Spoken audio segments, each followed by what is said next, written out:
नमस्कार सभी को हमारे YouTube चैनल पे आप सबका स्वागत है। आज हम पढ़ेंगे अम्बेडकर जी ने किन चीज़ों के लिए लड़ाई लड़ी, आप लोगों के लिए, पूरे 135 करोड़ भारतीयों के लिए, जो अम्बेडकर जी के जीवन से जुड़ा हुआ है। और उनके जीवन से जुड़े हुए कुछ तथ्य भी हम आपको आर्टिकल 14 से 35 के बीच में कुछ ऐसे आर्टिकल हैं जिन्होंने अम्बेडकर जी ने खुद एक संघर्ष की लड़ाई लड़ी उन आर्टिकल को लागू कराने के लिए। तो उन आर्टिकल के अंदर है क्या क्या, इन सब बातों पर आज चर्चा करेंगे। सबसे पहले हम बात करते हैं हमारे मौलिक अधिकार। आर्टिकल 14 से 35 तक हैं क्या, जिसे हम बोलते हैं फंडामेंटल राइट्स, आपके अधिकार।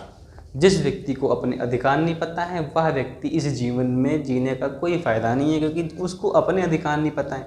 पुलिस आती है, उठाई और लेके चली गई और लात घूंसा दबा के दिया और पूरा गर्दा उड़ा दिया, उसको रत्ती भर फर्क नहीं पड़ा। घर वालों को सूचना नहीं दी गई और वह व्यक्ति 3-4 दिन कोतवाली में पड़ा रहा। जबकि ऐसा नहीं है ना। बहुत सी चीज़ें हैं, वारंट दिखाना पड़ता है। वारंट कौन जारी करता है? न्यायालय जारी करता है। पुलिस की औकात नहीं वारंट खुद जारी कर दे, न्यायालय जारी करता है। वो हमारे साथ बने रहो, हम आपको बताएंगे वारंट जारी कैसे होता है, वारंट क्या है, कैसे वारंट करता है और कैसे आपको बिना कोतवाली में जाए जमानत भी मिल जाती है। तो वो सब छोड़ो, अभी अम्बेडकर जी के तथ्यों पर चर्चा करेंगे कि अम्बेडकर जी ने क्या क्या बोला। तो आर्टिकल 14 विधि के समक्ष समानता। आर्टिकल 14 में बोला गया है विधि के समक्ष समानता, मतलब जैसे हमारे भारत के सारे नागरिक एक समान हैं, वैसे ही सभी एक समान रहेंगे। सबको एक प्रकार की नागरिकता प्राप्त है और सभी एक जैसा बर्ताव करेंगे। कोई किसी से लड़ाई झगड़ा नहीं करेगा और जैसा कानून द्वारा सबको मिला है विधि के समक्ष, वैसे ही सबको एक समान माना जाएगा। दूसरा पॉइंट, आर्टिकल 15 क्या बोलता है? आर्टिकल 15 क्या बोलता है? धर्म जाति मूल वंश, धर्म जाति मूल वंश के आधार पर समानता। कोई किसी से भेदभाव नहीं करेगा, चाहे वह हिंदू धर्म का हो, चाहे मुस्लिम धर्म का हो, चाहे सिख धर्म का हो, चाहे ईसाई धर्म का हो, है ना। ये तो बात आ गई धर्म की। अब जाति, चाहे ब्राह्मण हो, चाहे ठाकुर हो, चाहे तेली हो, any way A to Z कोई भी हो। फिर मूल वंश, है ना, तो वंश के आधार पर सब एक समान रहेंगे। ये किसने बोल दिया गया? आर्टिकल 15 में। तो धर्म जाति मूल वंश के आधार पर समानता कौन देता है आपको? आर्टिकल 15 देता है। कोई आपसे भेदभाव करे, आप भी तुरंत बोलो आर्टिकल 15 के तहत धर्म जाति मूल वंश के आधार पर भारत के रहने वाले हर एक व्यक्ति को समान नागरिकता दी गई है। और भारत में रहने वाला हर एक व्यक्ति आर्टिकल 15 का हकदार है और हर व्यक्ति एक समान है। सीधी सीधी बात ऐसा बोल दोगे आप। फिर आर्टिकल 16 क्या बोलता है? लोक नियोजन के विषय में अवसर की समानता।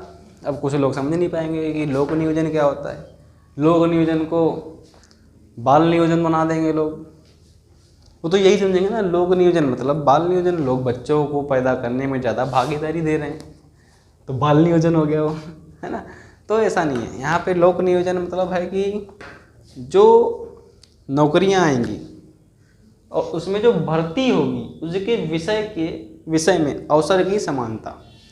मतलब हर एक व्यक्ति को जातिगत लड़ना हो, जातिगत मूल वंश धर्म के आधार पर लोक नियोजन के विषय में हर एक व्यक्ति को समान अधिकार होगा। हर एक व्यक्ति फार्म अप्लाई करेगा और हर एक व्यक्ति उस नौकरी तक पहुंचेगा जो दी जा रही है। तो आपसे कोई पूछता है, आप सरकारी फॉर्म यूपी PCL का, SCC का, यूपी पुलिस का जो फॉर्म भरने जा रहे हैं, तो कौन सा आर्टिकल आपको राइट देता है? तो आप बताओगे आर्टिकल 16 में बोला गया है लोक नियोजन में अवसर की समानता। तो इसीलिए हम ये भरने जा रहे हैं और भारत के नागरिक हैं। आर्टिकल 5 से 11 तक भारत के नागरिकता के बारे में बताया गया है। ठीक है मित्रों। आर्टिकल 17 अस्पृश्यता का अंत। अस्पृश्यता क्या होता है? पहले जो नीचे लोअर कास्ट सिटीजन थे उनसे जो हमारे हायर क्वालिटी सिटीजन थे, है ना, आप समझो, है ना, तो उनसे बड़ा भेदभाव करते थे। तो अम्बेडकर जी ने इस पर भी विचार किया, तो फिर आर्टिकल 17 में प्रावधान दे दी कि ऐसे छुआछूत जो है उसका अंत हो, सब एक समान हो। तो ये आर्टिकल 17 उसी के उद्देश्य से बनाया गया। इस पर जो भेदभाव करता है उस पर कार्रवाई भी हो सकती है, और इसका भी है, हम आपको बताएंगे आगे चल के कैसे कार्रवाई होगी। फिर आर्टिकल 18 उपाधि अवकांत। पहले देखा था राजा महाराजा होते थे, उनका लड़का राजा था, उनके बाप राजा थे, उनके परदादा राजा थे, लड़का का पोता राजा है, तो ये उपाधियों का है ना। और अभी तक आपने देखा है कांग्रेस में एक प्रथा बनी है, राजीव गांधी प्रधानमंत्री, राहुल गांधी प्रधानमंत्री, सोनिया गांधी प्रधानमंत्री, महात्मा गांधी प्रधानमंत्री, तो ये एक परिवारवाद हो गया। अब मुलायम सिंह मुख्यमंत्री थे, अखिलेश यादव मुख्यमंत्री की पदवी संभाले, तो ये फैमिलीवाद आ गया। तो पहले भी यही था, है ना। तो ये उपाधियों का अंत कर दिया, उपाधियों का अंत। लेकिन उसमें और पहले के कंडीशन में बहुत फ़र्क है।